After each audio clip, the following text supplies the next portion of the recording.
గాయత్రీదేవి అలంకారంలో ఉన్న అమ్మవారికి ఈ రోజు కొబ్బరన్న నైవేద్యంగా పెడతారు. దీనికోసం ఒక గ్లాసు బియ్యం తీసుకున్నానండి. వెయిట్ లో 200 గ్రాములు ఉన్నాయి. బియ్యం శుభ్రంగా కడిగి కుక్కర్లో వేసి 2 గ్లాసులు వాటర్ పోయాలి. కొద్దిగా దాల్చిన చెక్క, 2 లవంగాలు, 1 యాలిక వేయాలి.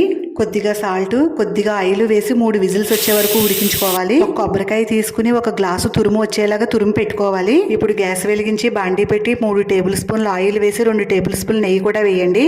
మినపప్పు, శనగపప్పు, జీలకర్ర, ఆవాలు, కొద్దిగా వేరుశనగ గుళ్ళు వేసి చిన్న మంట మీద దోరగా వేయించాలి.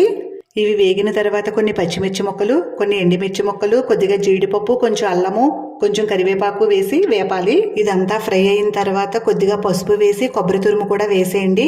కొబ్బరి తురుముకి నేను బ్రౌన్ పార్ట్ అంతా తీసేసానండి. కొబ్బరి తురుము అంతా బాగా వేగిన తర్వాత కొంచెం మిరియాల పొడి, కొద్దిగా ఇంగువ కూడా వేసి ఒకసారి బాగా కలపాలి. ఇప్పుడు వండి పెట్టుకున్న అన్నము, రుచికి సరిపడా సాల్ట్ 1/2 టీ స్పూన్ పట్టిందండి.